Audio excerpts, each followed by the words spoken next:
In the winter of 1803, a letter was intercepted by a junior clerk in Boston's customs office.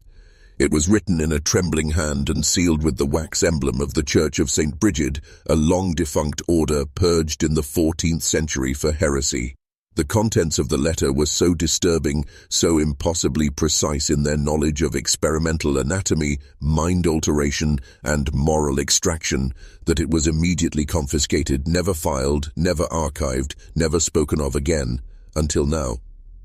What if I told you the Ashford family wasn't a family at all, but a surgical covenant bound by blood, intellect, and something older than scripture? That the Convent of Eternal Tears was not a sanctuary, but a laboratory, cloaked in habit and hymn, humming with scalpels and saws? You were never meant to know this, but I'm going to tell you anyway. Because behind every empire lies a blueprint, and behind that blueprint, someone like them. The story doesn't begin in Maine. It begins in Prussia, in the blood-soaked halls of a Jesuit asylum built atop a pagan burial site, records destroyed, names erased, but one name survived through oral whisper and coded correspondence across 3 centuries: Agatha Ashford, not born, but engineered, a culmination of generations of women whose minds had been broken, rewired, and weaponized. When she appeared in Millbridge in 1798, she carried not just forged papers, but generational purpose. With her came Prudence, the surgeon, and Temperance, the vessel, 3 faces of one will. Their arrival marked the beginning of something the American wilderness had never seen before: psychological colonization, dressed as divine correction. The structure they built wasn't a convent, it was a prototype. Its stones were laid not with piety but with precision, reinforced foundations to contain screams, ventilation systems designed not to nourish but to suppress, doors thicker than bank vaults, no crosses over the beds, only locks, and those who entered, women deemed rebellious, unfit, hysterical. The wives who questioned, the daughters who read too much, the mothers who bled and dared to speak of it.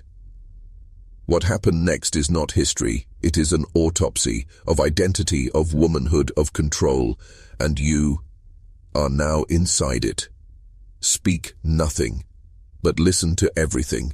They called it salvation, but it smelled of ether, iron, and burning hair. The women who entered the Convent of Eternal Tears were not led, they were processed. Their names were replaced with numbers, their clothing burned, hair shaved, not for lice, but for access. The first 72 hours were critical. That's when the sisters determined whether a subject would respond to prayer or require deeper measures. You see, what the Ashfords offered wasn't penance, it was obedience carved into bone. The mistake the world made was assuming this was religious. It never was. It was research. The prayers were sedatives, the hymns a calibration tool. Each voice measured, tested, aligned. Mother Superior Agatha kept detailed logs not of sins, but of resistance levels, emotional reactivity, willpower thresholds. Sister Prudence's experiments began with sensory deprivation, sealing women in lightless rooms, piping Gregorian chants through the vents for 14 hours at a time. Some broke, most screamed. The ones who screamed were eligible. That was when the drilling began. No anesthesia, no consent, just precise incisions along the parietal bone, guided not by mercy, but by ancient schematics passed down from German anatomists exiled by both church and crown. Those diagrams, inked in blood and stored behind false walls, mapped not the brain, but the soul. According to their creed, every woman possessed 3 gates of rebellion: memory, desire, and voice. Destroy those, and what remained was the perfect subject. Temperance, barely 22, served as the silent assistant. She never spoke, never blinked. She moved like a ghost who had memorized her haunting. Some believed she had no tongue. Others whispered she had no mind of her own, only obedience, installed by her older sisters like a program. Survivors, those who managed to escape or were deemed cleansed, spoke later of shadows that never left. Their vision, Some described voices speaking in Latin while they slept. Others, surgical nightmares they couldn't prove but still bore the scars of. One woman claimed she woke mid-procedure and saw herself in a mirror, strapped, head bleeding, smile frozen in place like a doll. They called her mad. They all did. But madness, as you'll soon learn, was the point, because if you can rewrite the mind, you don't need chains, just silence. And repetition. The Ashfords weren't saving women, they were field-testing control, and America was the test site. By 1807, the Ashford method had quietly spread beyond the forest. What began as whispers among desperate families had become a pipeline of obedience, well-funded, well-hidden, and disturbingly efficient. Women from as far as Baltimore and Richmond were sent north under false names, escorted by men who refused to speak of the arrangement. Each arrival was logged, not in church records, but in a leather-bound ledger marked Asset Integration. That ledger didn't list confessions, it recorded outcomes, compliance percentage, memory suppression score, emotional volatility index. These weren't souls, they were specimens. One entry reads, Subject 42, initial resistance high, applied protocol C, trilobular excision followed by harmonic conditioning, result 91% docility, retains motor coordination, speech limited to affirmative responses, fit for reintegration. Reintegration. That was their word for sending these women back into the world, back to homes, husbands, and congregations as perfect pliant shadows of themselves. And no one asked questions. Why? Because they returned calm, silent, manageable, because in a society built on control, silence is virtue and obedience is salvation. But some began to notice the patterns. A few physicians, not yet owned by the system, reported unexplained scarring, emotional blankness, cognitive slippage. One wrote in a confidential letter, "It is as though their essence has been removed. The eyes are awake, but the soul has been turned off like a lamp." He died 6 weeks later, drowned in his own study, ruled accidental. Another, a young nurse who had assisted with post-treatment recovery, described the smell of burned flesh and ammonia, the twitching of fingers days after surgery, the way patients would hum unfamiliar hymns in perfect Latin. She was institutionalized shortly after, diagnosed with hysteria. Her file was sealed. You see, once the system starts feeding on itself, it grows teeth, and by then, the Ashfords had powerful clients, governors, clergy, wealthy industrialists who sent not just wives and daughters, but also ideas. What else can be modified, they asked. What other behaviors can be removed? The sisters responded with demonstrations, controlled, clinical, in basements not unlike those beneath the convent, but now in private estates, sanitariums, boarding schools. This was no longer a secret operation. It was a philosophy, one rooted in perfect control, and all of it hidden behind the pious lie of moral correction. This wasn't about healing. It was about programming. One mind at a time, one generation at a time. By 1811, the Ashfords no longer needed to explain themselves. Their power was no longer speculative. It was observed, measured, and replicated. Wealthy families didn't question their methods because the results were undeniable. Wives who once threatened divorce now sat quietly at the dinner table, hands folded, voice soft and infrequent. Daughters who had run away with poets now hosted Sunday teas, smiling politely, unable to recall their previous indiscretions. The Ashfords had refined their process into what they called the Temperance Protocol, a three-phase system of identity collapse, neural purification, and behavioral reconstruction. Phase 1 involved total deprivation, light, sound, language. Women were placed in padded isolation chambers for up to 9 days, fed through a slot in the door, subjected to auditory loops of scripture distorted into barely recognizable fragments. Their sense of time and self broke quickly. Most began hallucinating by day 4. Phase 2 began with physical intervention. Electrogalvanic probes applied to the temples, followed by cranial trepanation, performed with astonishing accuracy by Sister Prudence, whose surgical precision had reached near mechanical levels. A network of electrodes was sometimes inserted directly into the brain, designed to disrupt memory consolidation and override trauma responses. Those who resisted further were subjected to oral obedience therapy, a euphemism for chemical sedation followed by forced mantra repetition while under hypnosis. Phase 3 was what they called the mirror stage. This was when the subject was introduced to her new identity, name, function, limitations. She was asked to recite her new rules. Her voice was recorded, then played back repeatedly while she slept. Each woman was made to watch herself in a mirror for hours each day, instructed to smile when hearing her new name. Over time, most forgot who they were before. That was the point, to destroy not just memory, but the will that memory serves. These were not punishments. They were installations, behavioral software laid over the ruins of a former self, and by the time the families came to retrieve their loved ones, the transformation was complete. No scars, no bruises, just silence, obedience, and an unplaceable emptiness that settled into every room they entered. One father described his daughter's return like this: "She looked at me with recognition." But it wasn't her behind the eyes, it was something else, something installed. And still, no one stopped them, because it worked, because they paid, because obedience is always more profitable than truth. The deeper one digs into the Ashford records, those scattered fragments smuggled out by defectors or uncovered in long-forgotten attics, the clearer it becomes. Their operation was never about faith, it was about replication. Power, after all, is not held, it is manufactured. And the Ashfords were not women of God, they were engineers of submission. Their experiments were documented with clinical coldness in a series of handwritten volumes bound in human skin, labeled not by year, but by outcome: silencing, reversal, total reconstitution. These books, hidden in secret compartments beneath chapel floors and false altar stones, contain detailed anatomical diagrams, surgical notes, and even psychological profiles of their patients. One entry describes the successful extraction of sexual agency from a 17-year-old girl who had expressed romantic interest in a female classmate. Following 3 weeks of Phase 2 and a crude form of electroconvulsive therapy, she no longer responded to female faces and recoiled at the sight of her own reflection.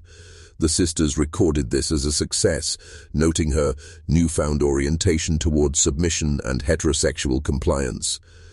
This wasn't healing. This was ideological lobotomy.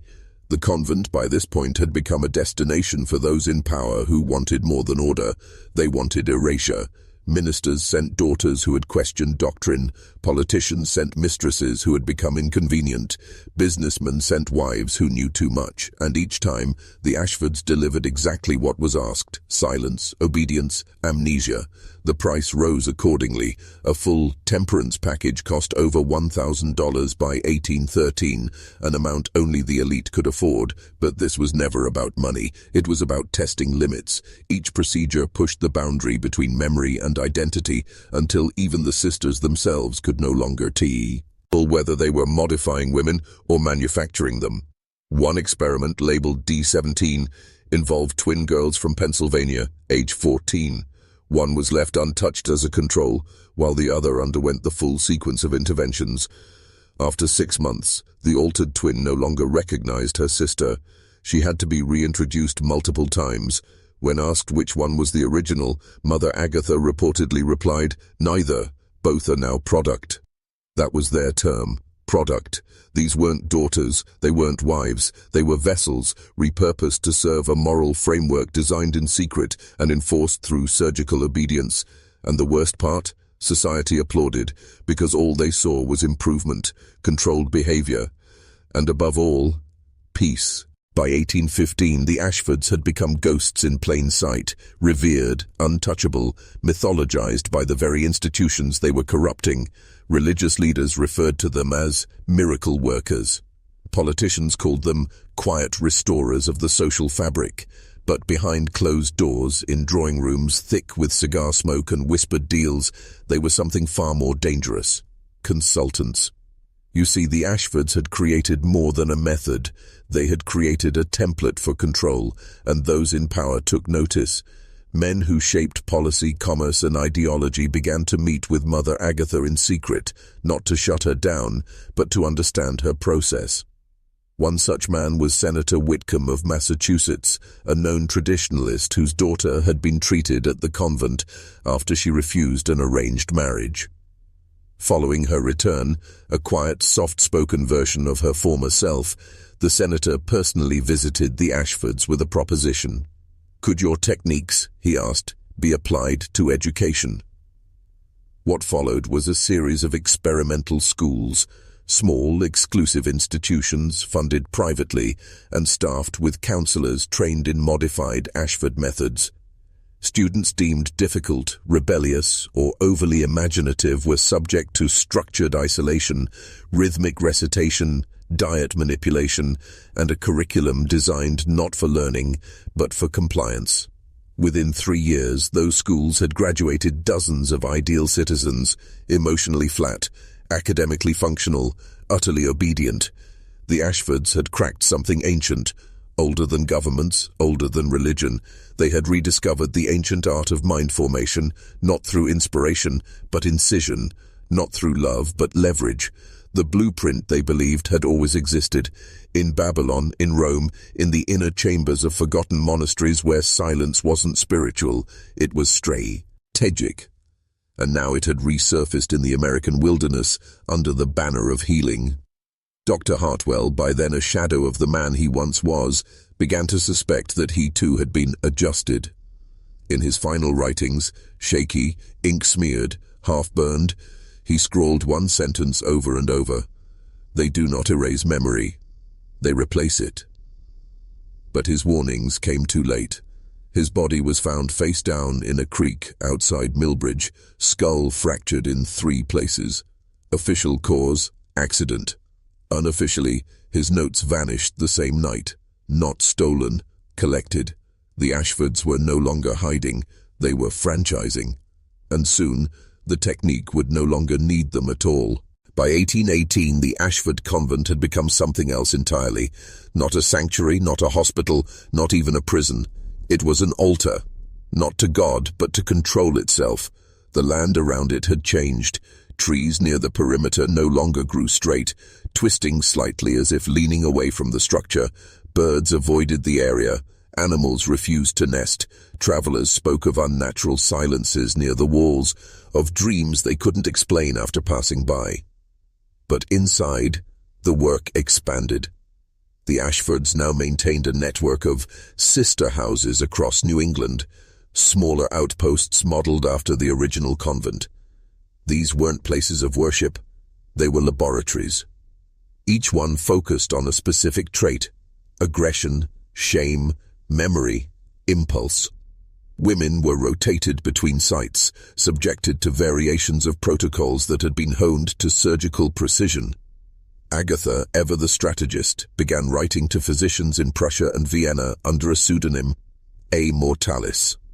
She offered observations that would not appear in mainstream psychology for another 80 years.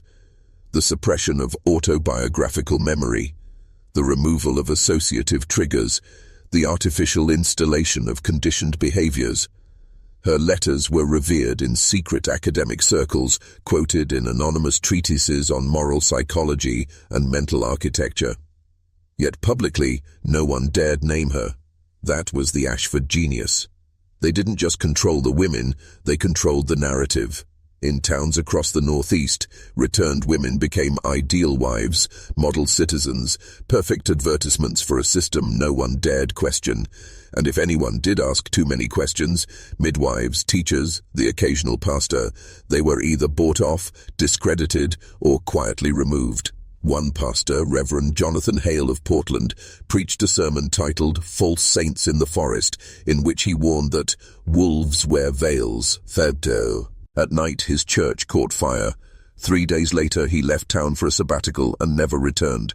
No records, no goodbye, just another vanished voice.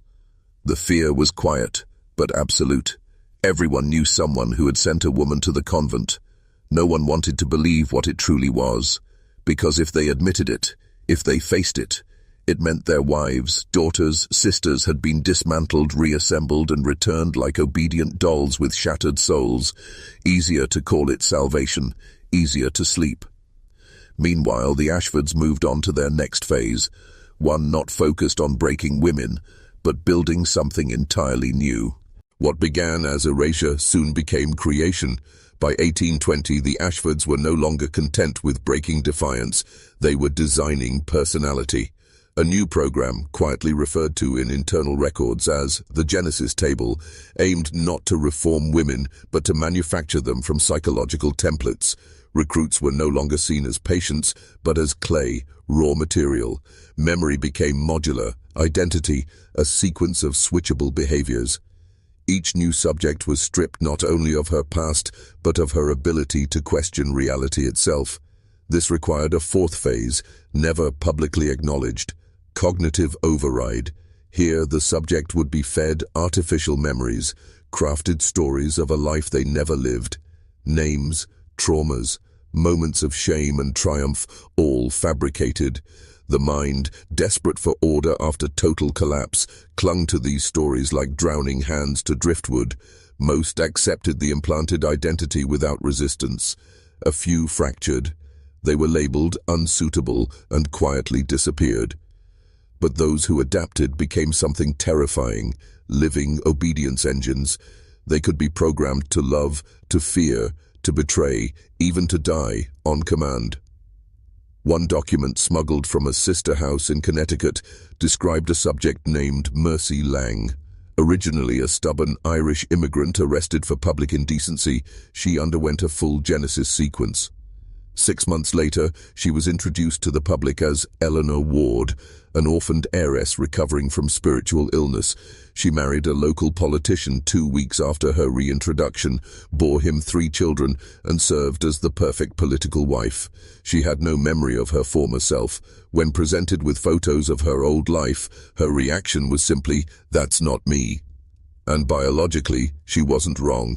Brain scans taken post-procedure showed drastic restructuring of frontal lobe pathways, comparable, one docked, or noted, to severe traumatic brain injury. But this was no accident. It was the product of design. Mercy Lang had not healed. She had been deleted. And Eleanor Ward was installed in her place like a mask fused to flesh. The Ashfords called this ethical reincarnation, a process by which a disobedient soul was purified through recreation. But in truth, it was psychological assassination. The state, the church, and even medical boards turned a blind eye. After all, the results were beneficial. Clean homes, quiet women, no revolutions, no questions. And as the Genesis Table grew, so did its ambitions, not just to shape obedience, but to craft loyalty so absolute it would rewrite the future. The true horror wasn't the procedures, it was the silence that followed. By the fall of 1822, women processed through the Genesis Table were being placed into strategic marriages, community roles, and even low-level government positions. These were not victims anymore. They were instruments, each one selected, programmed, deployed. Most of them didn't even know. That was the brilliance. A weapon unaware of its own purpose can never betray its master. But not all were blind. One woman, designated Unit 11B, began to experience what the Ashfords called bleed-through, fragments of the original identity resurfacing in dreams, intrusive thoughts, or sudden emotional reactions. Her new name was Clara Winslow, wife of a wealthy banker in Boston. But flashes of her true name, Margaret Doyle, would come to her in the night like whispered warnings. She began keeping a secret journal, recording dreams that made no sense, being strapped to a table, humming chants she didn't recognize, and a voice, always a woman's, saying, "Forget her, she is no longer useful." Her husband dismissed these episodes as hysteria. A local doctor prescribed laudanum, but Margaret's journal survived. Decades later, it would be discovered in the sealed wall of a cellar during home renovations. The final pages are nearly illegible, written in frantic hand. "I am not real, I am not real, I was built, I was built." After these entries, she vanished from public record. The Ashfords called such cases echo failures, rare but dangerous. To prevent recurrence, they began chemically reinforcing memory suppression with tinctures derived from monkshood, belladonna, and powdered silver nitrate. The result was an almost total neural blackout during conditioning. Survivors of these sessions, those whose memories later returned through trauma or hypnosis, described black rivers of consciousness, long gaps where time disappeared, and waking up with knowledge they had never learned. One recalled speaking fluent French despite never having studied it. Another could perform surgical stitching with a steadiness that frightened even doctors.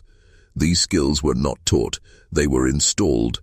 And behind all of this was the Ashford doctrine, never written, never spoken publicly, but implied in every procedure. The past is clay, the mind is wax, the soul is programmable. By now they had ceased referring to the convent as a place. They called it the engine, and the women, those who returned, were no longer seen as individuals. They were iterations, experiments, successful builds. By 1825 the engine had expanded beyond Millbridge. What was once a secluded experiment buried deep in the forests of Maine had become a network of invisible corridors stretching from Boston to Charleston and further west into the frontier settlements. No longer confined to women, the Ashford method was now being tested on children, specifically those deemed disruptive to social harmony. These were orphans, illegitimate offspring, or the children of politically inconvenient unions, no family ties, no one to ask questions. The program was called Chrysalis. On the surface, these facilities resembled orphanages, clean, well-funded, managed by women with angelic reputations. But beneath the polished wood floors and whitewashed walls, something colder pulsed. Children were subjected to rhythmic behavioral restructuring, a technique involving isolation chambers, language deprivation, mirror training, and the use of artificial reward-punishment cycles tied to emotional mimicry. Infants who cried too long were not comforted. They were recorded, and their cries studied to identify the precise pitch at which panic became despair. Once found, that frequency was played back to other subjects during sleep, layered beneath calming music. The goal was simple: overwrite natural emotional responses with manufactured ones. And it worked. By age 6, the average chrysalis subject could display affection on command, suppress fear during threat simulations, and answer complex ethical questions with rehearsed responses designed to appease rather than reflect. They didn't think, they performed. It was performance that earned food, warmth, survival. One journal entry from a chrysalis handler, later recovered from a burned facility in Pennsylvania, described the children as quiet, brilliant, and hollow-eyed, like porcelain dolls taught to speak scripture. But the Ashfords had a purpose. These children weren't being discarded, they were being sculpted for future placement, into seminaries, into clerkships, into elite families that had suffered difficult heirs. And most chilling of all, into government apprenticeships, where their mechanical obedience made them ideal civil servants. No corruption, no hesitation, no ambition beyond the script assigned to them. Chrysalis was not the end. It was the beginning of generational programming, a way to plant minds like seeds. Agatha once wrote in a sealed letter to a Viennese colleague, "If you want to control a kingdom, do not seize its crown, raise its sons." The Ashfords were not healing wounds. They were writing a new human operating system, one compliant vessel at a time.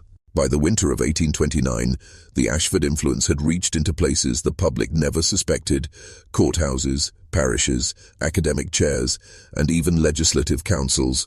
Their pupils, once thought lost to convent seclusion, now re-emerged in society as polished elites with perfect decorum, sharp intellects, and an eerie emotional detachment that passed for discipline. They were judges who never hesitated to pass sentence, teachers who could recite moral catechisms without flinching, senators who spoke of order with an almost messianic conviction. No scandal ever touched them. No contradiction cracked their public image. They were ghosts in daylight, constructed beings whose every belief, every ambition, every gesture had been installed. This was the full flowering of the engine, the ability not only to destroy identity, but to manufacture legacy. The Ashfords no longer needed to convince people. They could now populate the world with those who already agreed. And as the chrysalis generation came of age, a new division emerged, the doctrine of custodianship. Its goal was nothing less than the stabilization of power through controlled minds placed in inheritance lines. Wealthy families who feared rebellion or scandal in their bloodlines quietly partnered with the sisters.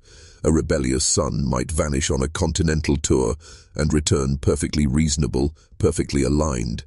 An unstable heir, previously unfit to manage estates, would suddenly show aptitude and obedience, their memories rewritten, their impulses regulated, their loyalties fused to the bloodline, but also to something deeper, because every Ashford subject carried beneath the surface an allegiance not to their family or nation, but to the silent symbols of the order. Subtle hand signs, activation phrases, even hymns coded with behavioral triggers were embedded in their consciousness. One bishop's son, reportedly healed of youthful excesses, would begin trembling uncontrollably whenever he heard a specific Latin hymn, the same melody used during his correctional programming at age 12. The Ashfords denied everything, of course. Publicly, they were still the angels of feminine reformation, champions of religious charity, patrons of psychological healing. But in private corridors, among the few scholars and whistleblowers who knew even fragments of the truth, one phrase was whispered with dread. They don't fix people. They replace them. And now they were building not just compliant individuals, but an entire parallel class of programmable successors, groomed to inherit institutions that would serve not the people, but the invisible will of the sisters. By 1832, the Ashfords had perfected not just the machinery of obedience, but the silence that shielded it. Institutions, families, and even nations thrive on stories. But stories can be manufactured, so the sisters created them. Carefully curated biographies, fabricated achievements, rewritten timelines, all supported by forged letters, falsified church records, and planted testimonials. Their graduates entered public life with impeccable credentials and no blemishes. No one questioned their origins because the Ashfords knew the truth of human nature. Most people are too desperate for order to investigate its source. These re-engineered heirs were designed to soothe, calm eyes, polite voices, predictable behavior. But beneath that porcelain surface lay code, neurological commands tied to key phrases, ritual objects, or even specific individuals.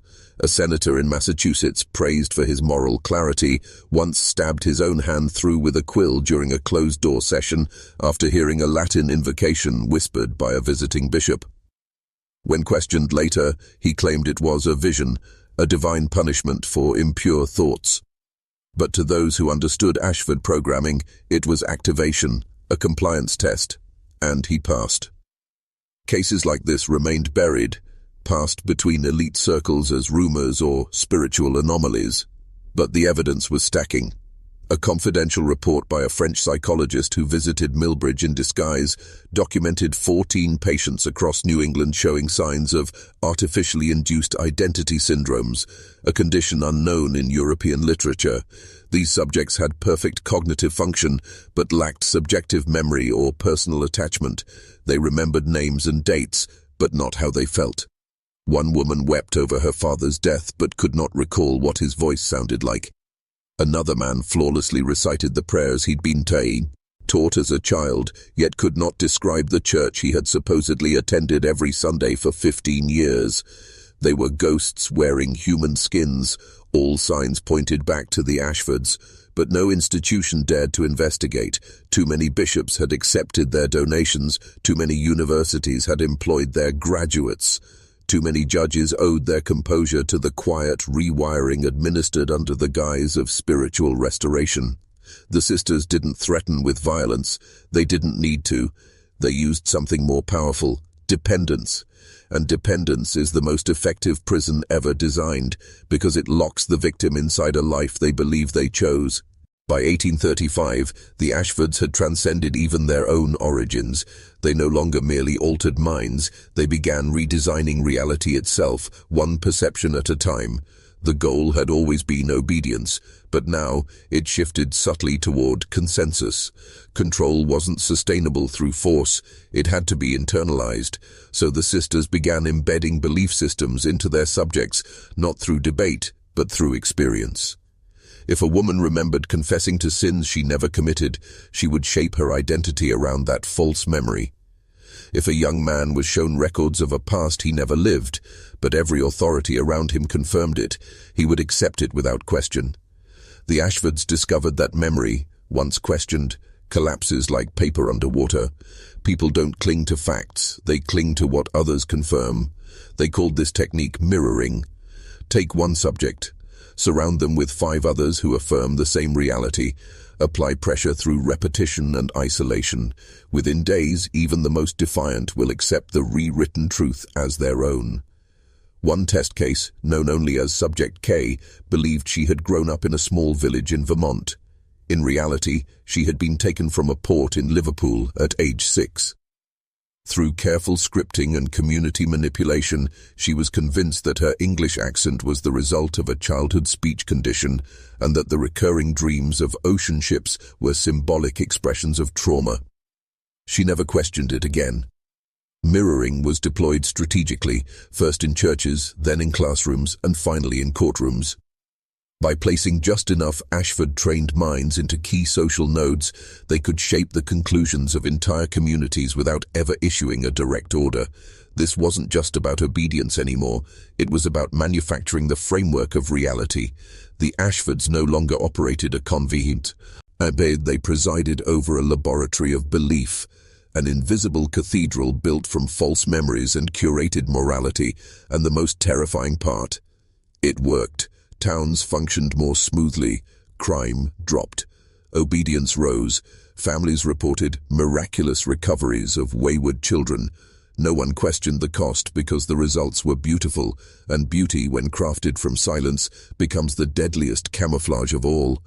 For those who could see beneath it, those few who noticed the identical phrasing, the mirrored expressions, the perfect compliance, it was already too late. They weren't looking at people anymore. They were staring into a polished mirror that stared back. Empty. By the spring of 1838, rumors began surfacing among retired physicians and rogue scholars about a phenomenon they called temporal misalignment, cases in which subjects treated at the Convent of Eternal Tears reported events, memories, or traumas that had never occurred, yet described them with vivid consistency. These were not delusions nor dreams, they were full sensory experiences, the scent of burning wood from a fire that never happened, the feel of blood on hands that had never struck, the grief of losing children who never existed. More chilling still, when multiple subjects were brought together, people who had never met, they could recount identical memories with synchronized detail. A certain corridor with green wallpaper, a nun with one blue eye and one black, a hymn that caused nosebleeds if sung past the 3rd verse. These shared fabrications weren't errors of the mind, they were implants, engineered and embedded. But why? The answer came from a letter smuggled out of the convent by a defector named Sister Isolde. She had worked in the Laminarium, a sealed underground wing that few even knew existed. In her letter, she revealed that the Ashfords had discovered how to manufacture false traumas, not as torture, but as binding agents. When a mind experiences real trauma, it fractures, retreats, rebuilds slowly. But a false trauma, when embedded with surgical precision, does something far more useful. It reorganizes the personality around a central lie. It creates loyalty through shared pain. Subjects who believed they had been rescued by the sisters from atrocities that never occurred became eternally devoted, even to their own detriment. They would defend the convent, protect its secrets, and sabotage outsiders, all to preserve the sanctum they believed had saved them. The Ashfords didn't just erase memories, they replaced them with pain that created purpose. This technique was applied to political operatives, religious converts, and even children raised entirely within the Ashford system. Their earliest memory was always the same: being found, being healed, being born again. It didn't matter if they had been kidnapped, sold, or abandoned. What mattered was the anchor, the first artificial memory that bound their identity to the will of the Order. Because once you believe someone saved your life, you will do anything to protect them, even if they were the ones who broke you in the first place. By 1841, the Ashford doctrine had evolved beyond individual manipulation. It now focused on blood, not just metaphorical bloodlines, but literal heredity. They began selecting for what they called optimal compliance traits, identifying families whose children displayed high suggestibility, low resistance to authority, and a natural aptitude for repetition and ritual. These were not orphans or castaways. They were the favored, the groomed, the blue-blooded progeny of elite lineages who believed they were being given the highest education in the country. What they were actually receiving was generation-level behavioral sculpting, daily rituals, symbolic association drills, exposure to artificial traumas designed to fracture individuality and replace it with group cohesion. By the age of 12, these children were no longer thinking for themselves. They were thinking in unison, guided by shared phrases, mirrored behaviors, and emotional triggers embedded since infancy. The convent called these children lambs of the fold, but in reality, they were prototypes, walking systems whose personalities had been disassembled and reassembled according to formula. What made this even more insidious was the public face of it. Parents were told their children were attending elite academies, receiving advanced moral instruction, and being protected from the corruption of modernity. And the results were undeniable: perfect posture, impeccable manners, flawless recall of doctrine and law. But behind closed doors, they were testing something older than medicine and darker than theology. These weren't just students, they were hosts. Vessels being prepared for consciousness transfer experiments, a theory Dr. Hartwell had scribbled about in his final days. If obedience can be installed, can identity be moved? The sisters believed yes, and if identity could be implanted, perhaps the soul, its fez, elf, could be copied, transferred, replaced. The lambs began showing signs of residual memory drift, recalling experiences they had never lived, speaking in languages they were never taught, describing faces they had never seen. Some called it divine revelation, others called it schizophrenia. But the Ashfords knew better. These weren't mistakes, they were echoes, the residue of previous attempts, fragments of souls that didn't fully die, but lingered in the new vessels like spiritual parasites, and still, they pressed forward. Because they weren't trying to raise children, they were trying to build dynasties, perfect bloodlines programmed from birth to inherit not just wealth, but the mission. By the winter of 1844, the Ashfords had taken their experiments into terrain no physician, theologian, or scientist had ever dared enter: soul recursion. It was no longer about control, it was about containment. The sisters had become obsessed with a single question: what if the soul could be recycled? Not just remembered, but forcibly retained, harvested, redirected into a new host. They believed death wasn't a door, but a veil, and behind it, something could be caught, held, and reassigned. In a sealed sub-basement beneath the laminarium, now known in their private journals as the atrium, they began ritualized neurological deaths, procedures that brought the body to the edge of expiration, halted all vital signs, and then reanimated it within 3 minutes. The subjects, when revived, reported vivid dreams, impossible knowledge, ancient symbols, names they could not have known. But there was a pattern. Those who died during the rituals often returned speaking in voices that weren't theirs. Some described childhoods in German hamlets they had never visited. Others recited verses from books not found in any known scripture. But the most disturbing cases involved hosts who came back too complete. One woman, who had suffered from aphasia her entire life, returned fluent in Greek and Latin, claiming to be Sister Damaris, a nun who had died in 1807 during a failed trepanation experiment. Her memories were precise. Her handwriting matched archived letters.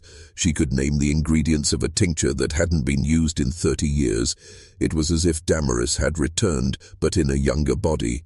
This was not reincarnation in the traditional sense. It was synthetic resurrection, man-made possession.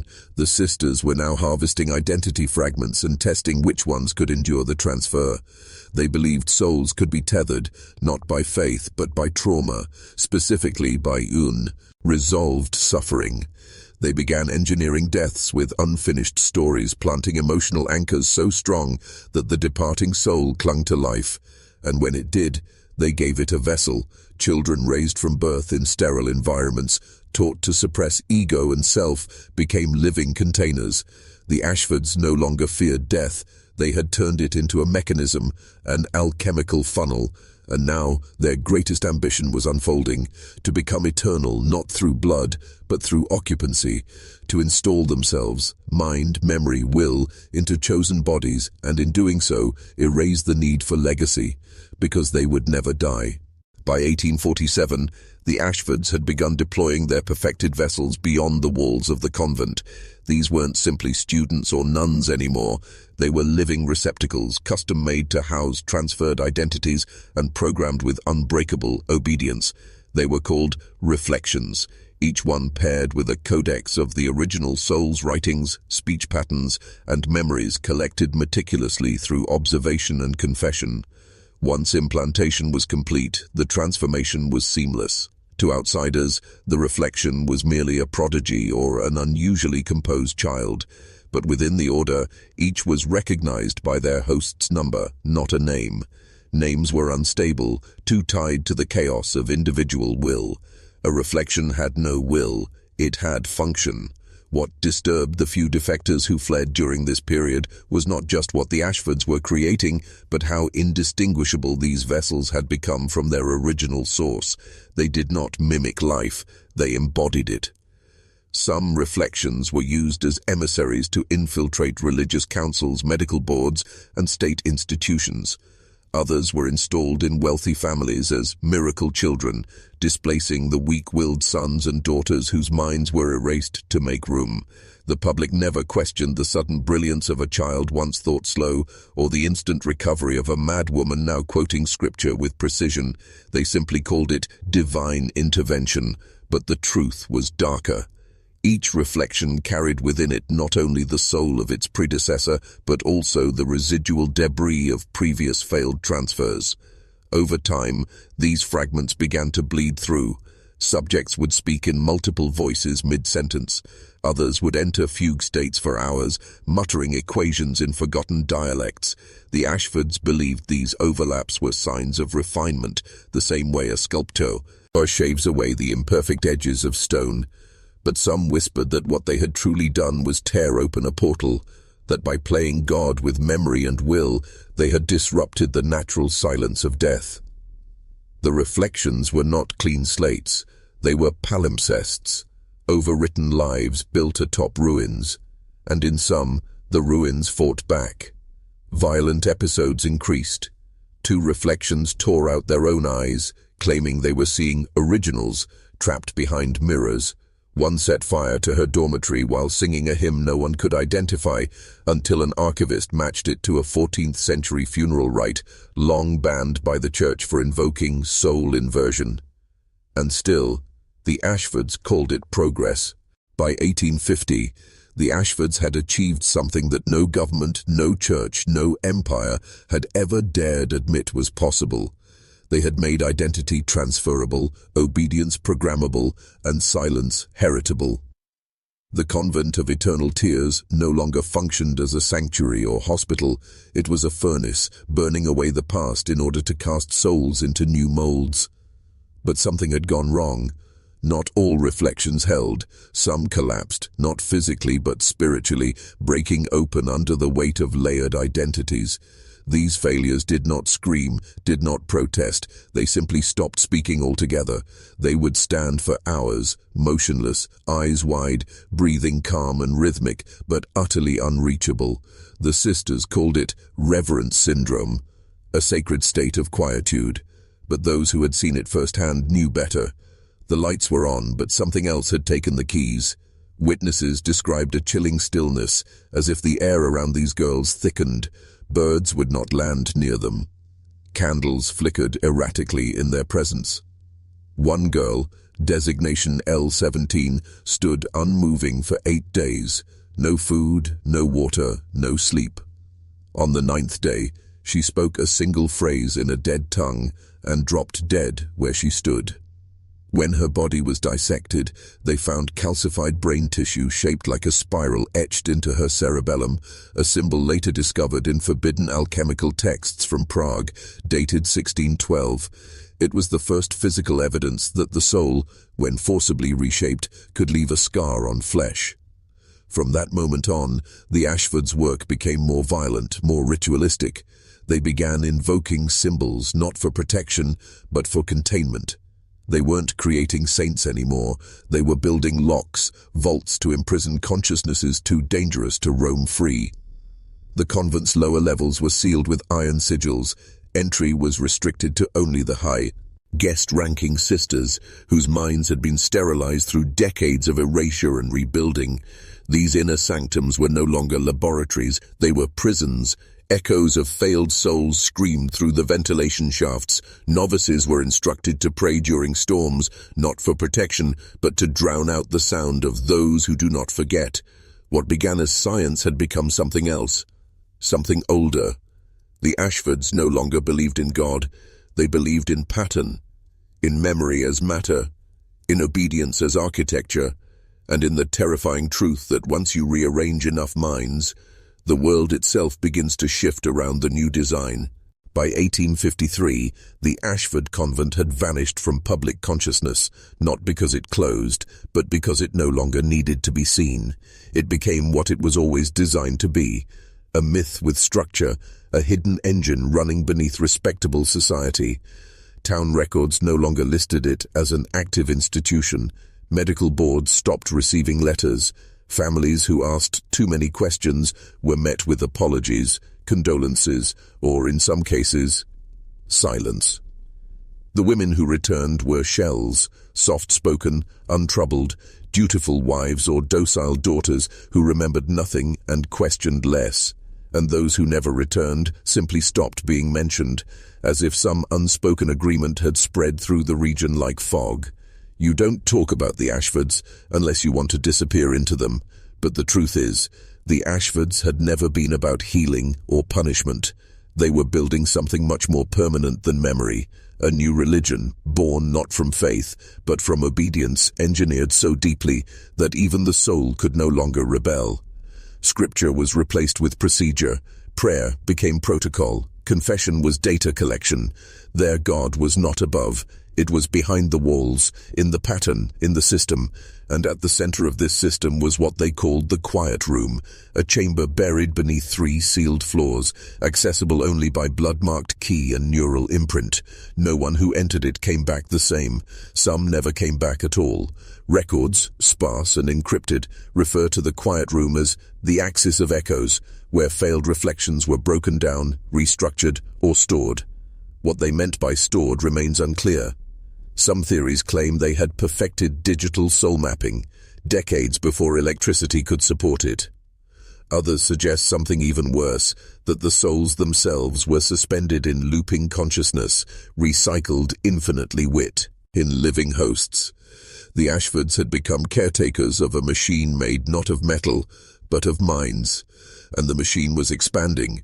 Graduates of their program began appearing in places of influence: schools, hospitals, church committees, quiet women with perfect etiquette, no past, and unwavering loyalty to systems no one could name.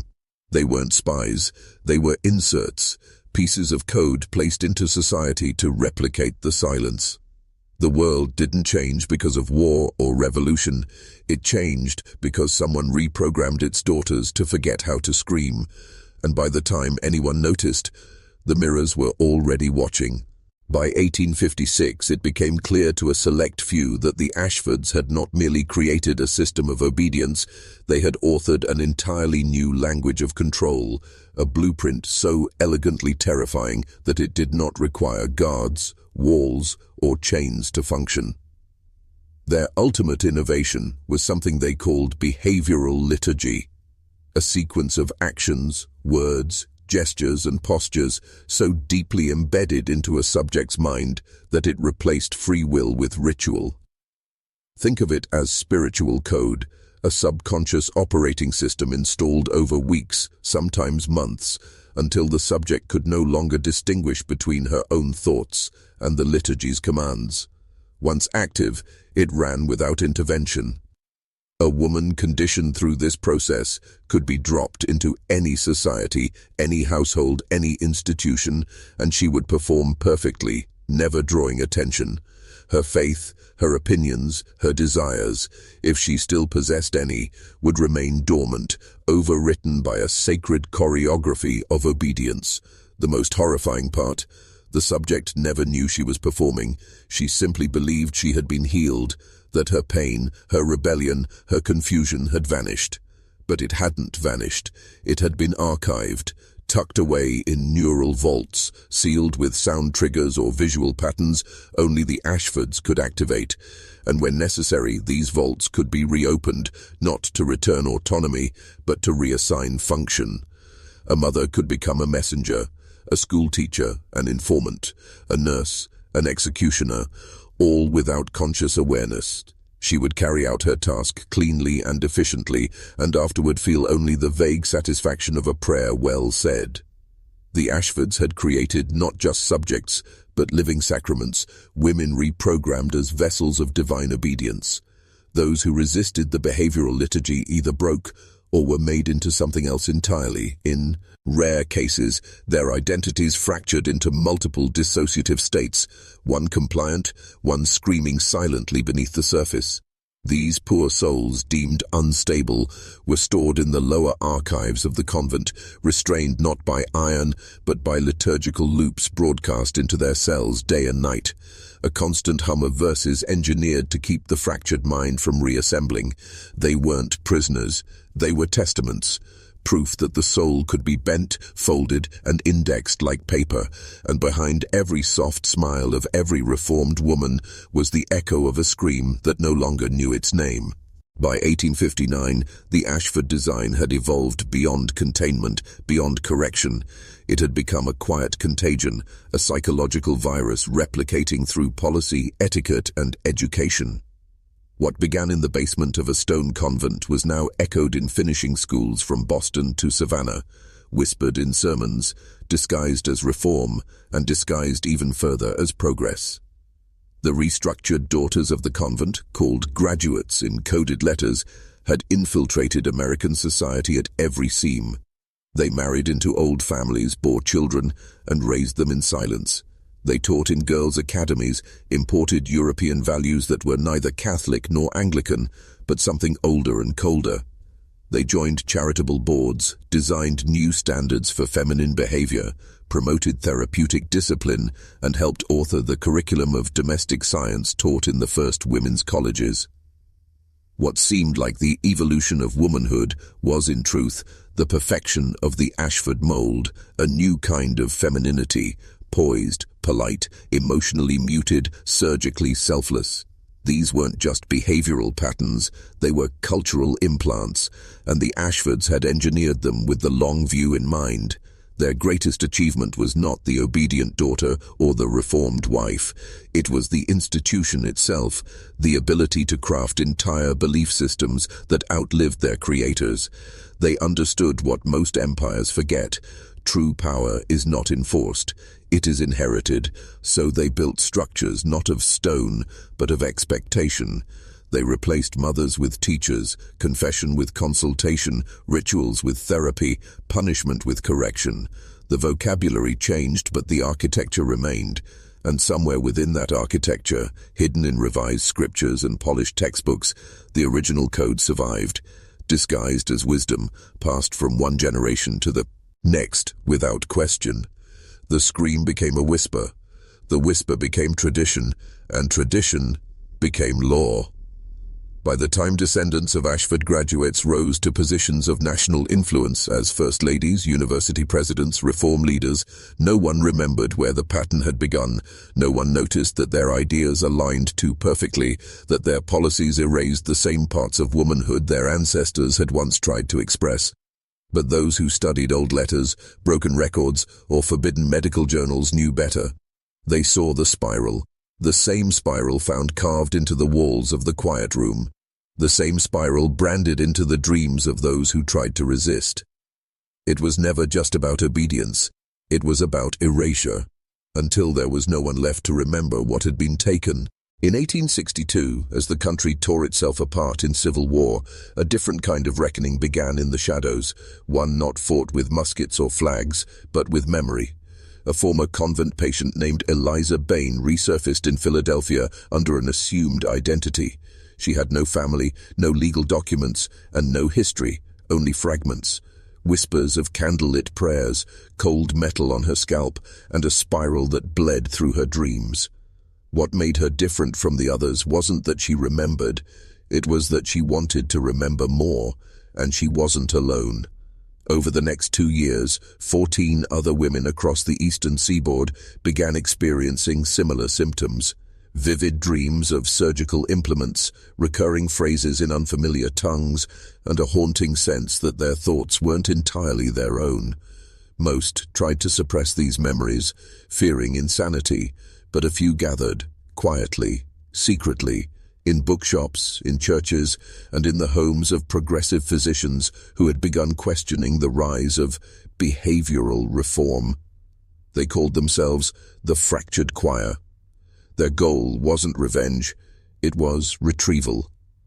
Eliza believed that memory, once taken, left fingerprints, neural scarring, chemical shifts, magnetic anomalies.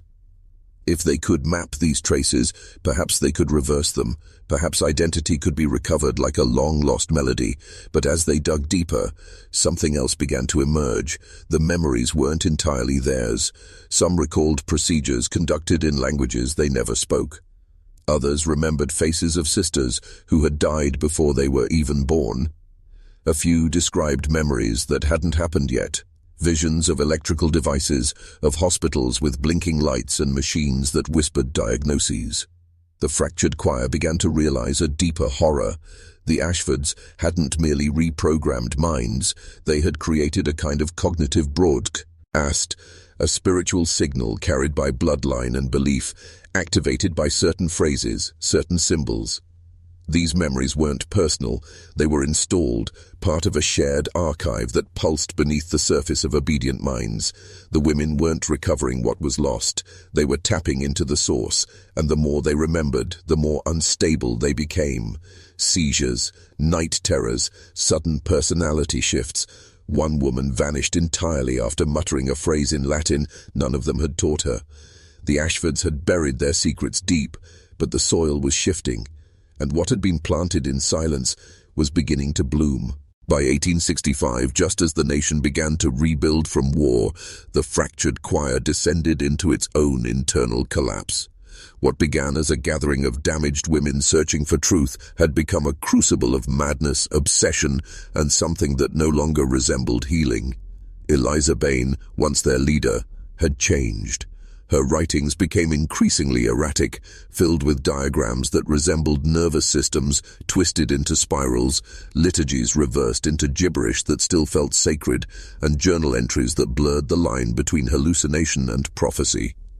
"We were not the first," she wrote in a final unmailed letter. "We are the receptors. We awakened because they left the keys in our bones." The choir had tried to reconstruct the Ashford process in reverse, triggering lost memories, decoding the behavioral liturgy, forcing their minds to face whatever had been buried. But the mind is not a map, it is a mirror, and some reflections should never be summoned.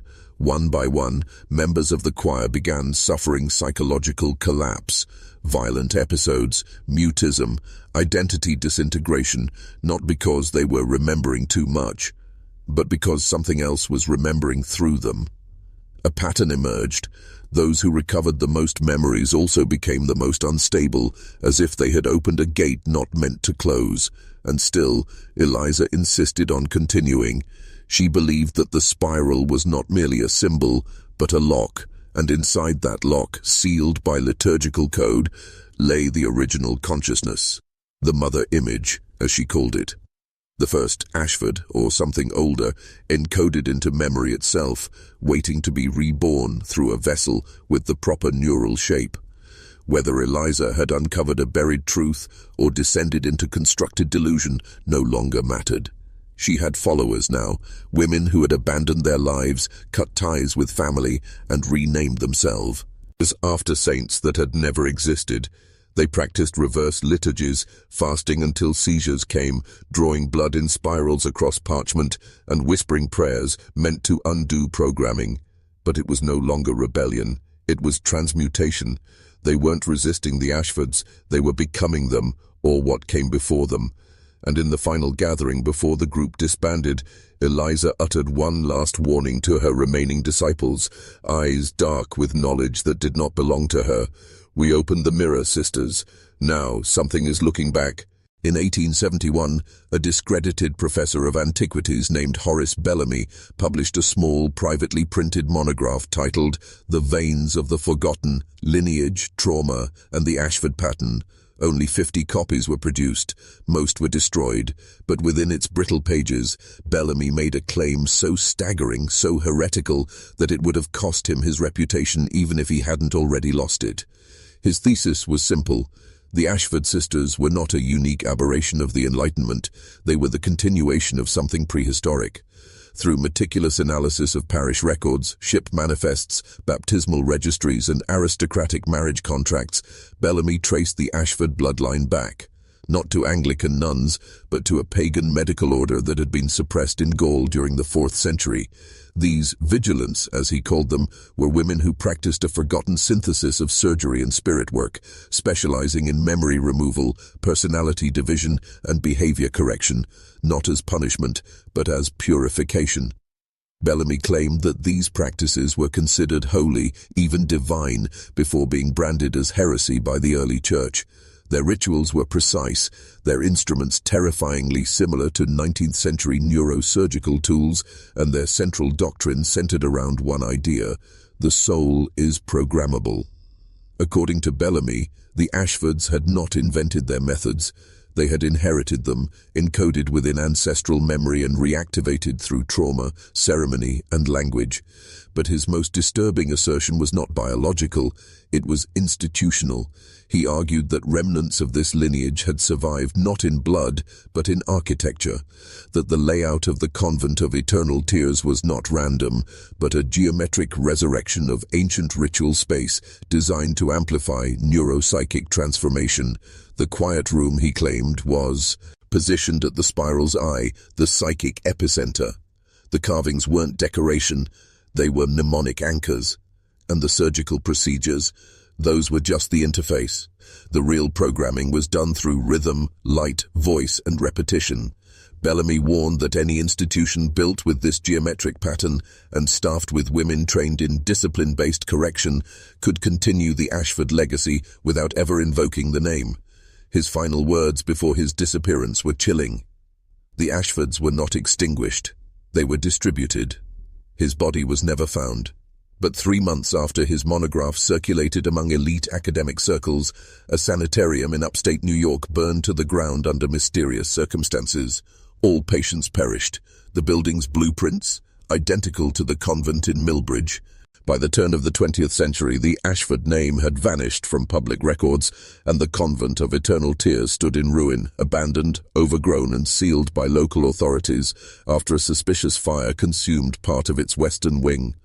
But while the building faded into folklore, the system it birthed did not die. It evolved. Across Europe and North America, psychiatric institutions began adopting eerily similar methodologies. Rest-cure protocols emphasizing sensory deprivation, isolation therapy justified as spiritual purification, and most chillingly, experimental psychosurgery targeting emotion, memory, and will. These procedures were rebranded as science, buried under Latin names and cloaked in the prestige of progress. But in private circles, in lectures not open to the public, elite psychologists spoke in coded language of Ashford-type interventions. They described women as machines of affect, whose disorder could be corrected through targeted recalibration. These ideas infiltrated the foundations of behavioral science. Names like Charcot, Janet, and even early Freud toyed with fragments of what the Ashfords had once ritualized. Meanwhile, in America, a quiet collaboration began between state-funded asylums and wealthy philanthropists interested in social harmony. They were not religious women in habits. They were university-trained physicians, Protestant reformers, and social workers. But their goals were strangely familiar: obedience, erasure of dissent, standardization of personality. In 1913, a paper delivered at a closed-door symposium in Baltimore outlined a pilot program for structured identity replacement, a system that used trauma, repetition, and interventional surgery to produce more compliant institutional patients. The paper's author, a Dr. H.B. Ashford, allegedly a distant cousin of unknown origin, educated in Geneva and fluent in X languages. The spiral continued, but now it was hidden in data, in case files, in policy. No longer a convent, now a clinic. No longer a prayer, now a procedure. But the intention remained: to hollow out the individual, remove the chaos of selfhood, and install something useful in its place. And as the century marched forward, through world wars, through pharmaceutical revolutions, through the birth of psychiatry as a global force, the blueprint of the Ashfords was there, encoded in the architecture of hospitals, in the silence of patient files marked intractable, and in the soft, smiling language of therapeutic compliance. They had changed costumes, but the ritual was the same. The spiral had simply gone underground. By the mid-20th century, the spiral no longer needed candlelight or stone walls. It had found new sanctuaries in the fluorescent corridors of government research. In 1952, under the banner of national security and psychiatric advancement, the United States quietly launched Project Bellwether, a behavioral conditioning program designed to test the limits of personality modulation. Officially, it was an experiment in rehabilitating the mentally ill. Unofficially, it was a resurrection of Ashford methodology, only now amplified with funding, oversight, and bureaucratic language. The term spiritual purification was replaced by psychic realignment. Surgical lobotomy was refined into chemical subjugation using barbiturates, scopolamine, and electroconvulsive shocks calibrated not to heal, but to reset. The project's lead architect, Dr. Nathaniel Greaves, had no known connection to the Ashfords by blood, but his private notebooks, seized after his death, revealed sketches of spirals and notes in a Latinized cipher identical to those found in the ruined convent. "The mind is a vessel," he wrote, "and like all vessels, it can be emptied, reformed, and refilled." Bellwether's test subjects were drawn from the edges of society: orphans, widows, political dissidents, and those marked as non-conforming. They were given numbers, not names. Silence was incentivized. Memory was treated like a tumor. Records were destroyed, relocated, or rendered unintelligible under the banner of national psychological safety. But every so often one would emerge, a woman who could not forget. And those who did remember recounted stories that echoed the Ashford horrors nearly verbatim: steel tables, prayers whispered over anesthesia, and the constant sound of humming, a single low repetitive note used to induce dissociation. One woman recalled a white room with no corners and a nurse who never blinked. Another described being shown her own baby and told flatly, "You were never pregnant." These weren't isolated incidents, they were protocols, and the doctors didn't see themselves as villains. They believed they were purifying chaos, curing deviance, performing a civilizational exorcism. What the Ashfords had done in the forest, they now did in the name of medicine, democracy, and peace. But beneath the veneer of rationality, the old darkness persisted. The same philosophy, the same control, the belief that the soul could be edited like a manuscript and rewritten by those who considered themselves authors of human reality. The convent had burned. But the ritual had not died, it had simply changed hands. As the century progressed and the language of control became more sanitized, the essence of the Ashford doctrine was repackaged not as cruelty, but as correctional psychology, an empirical science of behavioral refinement. By the 1970s, what began in stone chambers had infiltrated school systems, prison reforms, corporate HR departments, and military training programs. Words like compliance, reformation, and emotional recalibration mask the same old techniques: isolation, repetition, humiliation, reward. The spiral no longer turned in secret. It now spun behind polished glass, white coats, and printed flowcharts. In 1976, the United Nations quietly hosted a closed-door conference in Geneva titled Behavioral Harmonization for Global Stability. Official transcripts never named Project Bellwether, but off-the-record conversations revealed its influence. Delegates from 7 countries exchanged data on maladaptive identity disruption and collective personality engineering, terms that mirrored the Ashford methods with frightening precision, and yet the public never knew. All they saw were rising trends in pharmaceutical prescriptions, the rise of silent classrooms, emotion monitoring apps, and standardized emotional behavior protocols in elementary education. In these modern temples of conformity, children were no longer taught to think critically but to respond predictably. Crying became a symptom, anger a disorder, daydreaming a red flag. Compliance wasn't earned, it was installed. Meanwhile, in the military sector, cognitive recalibration became standard in interrogation training. Techniques developed in covert facilities across the Cold War world were eerily reminiscent of the Convent of Eternal Tears. Blackout rooms, sensory deprivation, rhythmic light pulses, and the deliberate mixing of religious language with psychological breakdown. What Mother Superior Agatha once called penance was now labeled enhanced suggestibility. The tools had changed, but the architecture was identical. Every institution, be it hospital, school, prison, or tech company, now used some variation of the spiral. Most unknowingly, some deliberately, this was no longer just about memory loss or emotional flattening. It had become the foundation of a new social covenant. Obedience in exchange for peace, silence in exchange for comfort, conformity in exchange for access. The Ashford spirit had metastasized into a global ideology, hidden not in shadows but in policies, apps, and terms of service no one reads. And just like the convent, every doorway promised healing. But what entered did not always return whole. This was the final evolution, control not through chains or scalpels, but through agreement, given blindly, signed in ignorance. The true genius of the system was not in its brutality, but in its subtlety, the way it made a man surrender himself without ever realizing he had been invaded. The Ashfords understood early what modern systems have only perfected, that memory is not identity, it is obedience that defines who survives. When you forget how to question, when you accept the shape given to you by another, you don't need chains, you carry your prison in your thoughts. This is the final phase of the spiral, internalized control, where correction becomes self-correction, and deviation is punished not by others, but by the individual himself. Today, a man doesn't need to be dragged into a convent basement to be rewritten. His phone, his job, his community, all do it for him. Algorithms curate his beliefs, corporations define his values, and every outburst of genuine emotion is labeled a dysfunction to be treated, medicated, or erased. If he resists, he is unstable. If he complies, he is accepted.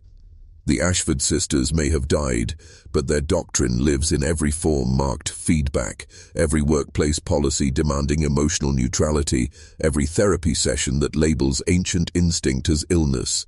And now they've reached even deeper. The soul itself has become programmable. Through dopamine loops, digital rituals, and artificial intimacy, the modern man is reshaped daily, until nothing wild remains inside him. The same technologies that once promised liberation now carry the quiet gospel of sedation. Like the prayers whispered over restrained women, today's affirmations teach you how to shrink, how to forget, how to flatten every curve of your inner rebellion. What began in shadowed halls with scalpels and candles has become a global sacrament, compliance disguised as enlightenment. Most will never feel the shift. They'll just notice one day that they no longer dream the same way, that our desires feel authorized, that the edge they once carried has dulled into something safe and soft and artificial. That is how the spiral works, not with terror, but with surrender. And the worst part? You were told it was your idea. This is the final blasphemy of the Ashford legacy, that freedom would one day become the word we use for silence. And in that silence, the ritual continues, uninterrupted, unquestioned, and almost invisible. But the spiral doesn't end with institutions or ideology. It ends with the individual, you. Because if the Ashford doctrine has proven anything, it's that the most effective form of control is not external restraint, but internal restructuring. Once a man begins to see his own instincts as threats, his intuition as irrational, his emotions as flaws, he becomes his own captor. That's the real inheritance, not lobotomy or ritual, but the implantation of a voice that whispers, "Stay small, stay quiet, stay agreeable." It's not coincidence that today's man feels lost, numb, or disoriented. He has been spiritually disarmed, taught that rage is dangerous, that longing is shameful, that defiance is pathology. He's been convinced that discipline means erasing the self rather than mastering it. And every time he reaches for something primal, something untamed, there's a voice, carefully implanted, that redirects him back into comfort, into compliance. That voice is the Ashford whisper, echoing across centuries. This is why the spiral is so devastating, because it convinces you that your surrender is healing. But the truth is far older than their science. The human soul is not meant to be edited. You were born with instincts that terrified empires. You carry fire they couldn't bottle, and yet every system, from convents to clinics, churches to corporations, has been built to cage that fire, to turn your hunger for truth into guilt, your anger into a diagnosis, your rebellion into trauma. But here's the forbidden knowledge they never wanted you to remember.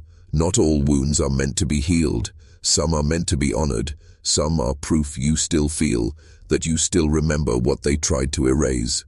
The world will always offer you silence in exchange for survival. The Ashfords just did it with more ceremony.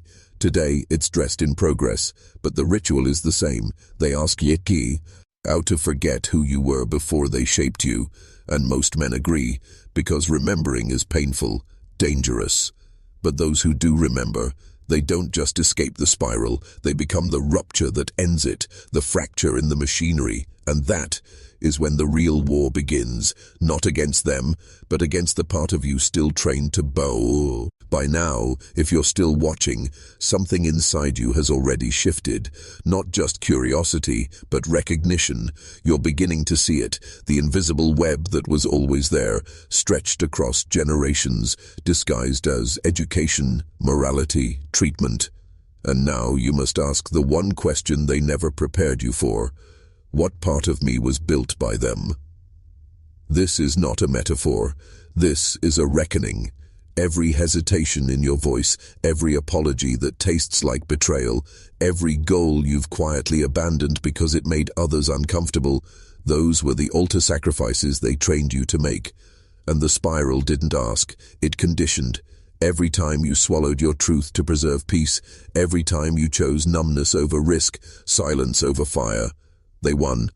Not the Ashfords alone, but every system that followed their blueprint, the clinic, the classroom, the pew, the paycheck. They didn't need to break you, they just needed to make you manageable, predictable, harmless. And yet something in you survived. Something primitive and powerful that refuses to be anesthetized. It's not rage, it's memory. Not of facts or dates, but of essence. Something that remembers what it was like to be wild, to belong only to yourself, to feel without explanation and speak without rehearsal. That memory is dangerous, because it's the first thing the spiral tries to erase. But if you're feeling it now, hold on to it. Feed it, because the next time you're asked to shrink, to obey, to forget, you'll feel the resistance, and that resistance is your proof that the ritual is breaking, that you are no longer asleep inside the machinery. This isn't about rebellion for rebellion's sake. This is about the return of sovereignty, not the kind they sell in courses or shout on stages, but the quiet kind, the kind that lives in men who no longer need permission to exist on their own terms. That is the final threat to their system, not exposure, but awakening. Because a man who remembers who he was before the spiral can't be reshaped. He can't be healed, fixed, or filed down. He becomes the anti-serum, the memory they couldn't delete, the fire they couldn't drown. And once that spreads, it's no longer just a story, it's a reckoning. There is a point of no return in every awakening, a moment where the illusion can never fully take hold again. That is where you are now. You cannot unsee the pattern. You cannot unknow the rituals masked as therapy, the obedience masked as virtue, the decay masked as reform. The Ashford sisters may be buried beneath moss and soil, but their formula breathes in the sterile corridors of psychiatric wards, in algorithmic nudges, in systems that call you broken for feeling too much. But feeling is not your weakness. It's your last defense against assimilation. The reason they fear emotion, intensity, defiance, is because those things are the language of the original self, the one they couldn't program. You see, the Ashfords weren't just torturers. They were architects, and what they built wasn't just a convent, but a blueprint for perfect compliance. They took those considered too difficult and rewrote them until they were safe to be around. That's what most systems still do. Convert fire into ash, power into politeness. They don't want you dead. They want you domesticated. And if that doesn't terrify you, it's only because you've already been sedated. But not anymore. Not now. The fire you feel burning in your chest isn't rage. It's remembrance. It's the ancient part of you resurfacing. The uncorrected self. The one that carries the roar of warriors, prophets, and outcasts in its bones. This fire isn't here to destroy. It's here to cleanse. To burn off the years of programming, of compromise, of good enough. This is where the spiral ends, not with revenge, but with clarity. The clarity to stop playing roles, to stop apologizing for what you were born knowing, to stop handing over your instincts for social comfort. From this moment on, every choice you make carries a question beneath it. Is this mine, or was it given to me by them? That question is your compass. Let it guide you. Let it torment you if it must, because the man who begins to ask it relentlessly is the man they can no longer control. And if you've made it this far, you already know the answer. You were never meant to be domesticated. You were meant to be dangerous. Now listen carefully, because this part is not for everyone. This part is only for those who have felt it, the ache of something ancient buried beneath layers of compliance. If you've made it this far, you are no longer just watching, you are remembering, and memory is dangerous in a world built on forgetting. The spiral wants silence, it wants stillness, it wants your fire drowned in guilt and your instinct buried under obligation. But men like you, men who still hear the call through static, you are the rupture. You are the curse in their design, and that is why they will try to shame you into stillness, diagnose your power as pathology, and call your clarity madness. Because when you remember who you were before the edits, you become unpredictable. You stop reacting the way they've trained you to. You stop folding. You stop asking for validation, and that's when you become the threat. Not the kind they can name, not the kind they can cage, but the kind they fear in silence. The kind that walks into a room and reminds everyone of what they gave up to feel safe. If you understand this, then it's time. Time to claim the transformation. Time to step fully into it. Comment this phrase twice below. I was never theirs. I remember. Not for the algorithm, though it helps, but for your identity. Let the echo leave your throat, your fingertips, your spine. Let it burn through the final chains of their design. Because this is your ritual now, not performed in a basement, but in the open, under your own name. The Ashford sisters took names, erased souls, and left shells. You bring memory back to life. This is what they fear, Not outrage, but awareness. Not rebellion, but reclamation. Not fire that burns others, but fire that burns away the false self. If you speak this phrase, speak it like a weapon, like a vow. Let the words lodge in your bones so the spiral cannot reclaim you. Say it twice and mean it. I was never theirs. I remember. That is how the spell is broken. That is how the system begins to crumble, not in revolution, but in recognition, and you have already begun. They will tell you this was just a story, a strange tale from a forgotten time. They'll package it as folklore, tuck it back into the shadows and hope you go back to sleep. But you won't, because something inside you is still vibrating, like a tuning fork struck by truth. The Ashford convent may be gone, its walls collapsed beneath moss and earth, its records conveniently lost in a fire. But the design survives. The spiral survives. Not in ancient stone, but in modern skin, in institutions that look like schools, clinics, boardrooms, and churches. The architecture has evolved, but the hunger remains the same, to tame the fire, to erase the wild, to replace memory with programming. And you have just seen the blueprint. You have walked through the hallways. You've heard the screams beneath the silence. The final horror is not what they did in that basement. It's that their work was never stopped. It was absorbed, mainstreamed, celebrated, and now it is everywhere. But now, so are you, and that changes everything, because you are not a spectator, not anymore. You are a carrier of memory, of defiance, of the ancient blueprint that predates the spiral. And here's the secret they never wanted you to realize. One awakened man is more dangerous than 1,000 obedient ones, because the awakened man asks forbidden questions. He doesn't just read history, he rewrites it. He doesn't just escape the cage, he melts the bars behind him. That's what this has been. Not content, not entertainment. Ritual, transmission, reclamation. You don't need their approval to be free. You need your fire. And if it still burns in you, no matter how faint, then it can never be taken. You're not who you were when you clicked play. That version of you is gone, buried under everything you've just remembered. What rises now is something older, something cleaner, something they could never fully kill. You are not reformed, you are reborn. And when they ask what changed you, look them dead in the eye and say, I remembered, then walk away, quietly, powerfully, like a man who knows the spiral ends wherever he chooses. This is not the end. This is the moment it all begins. And now, you are dangerous.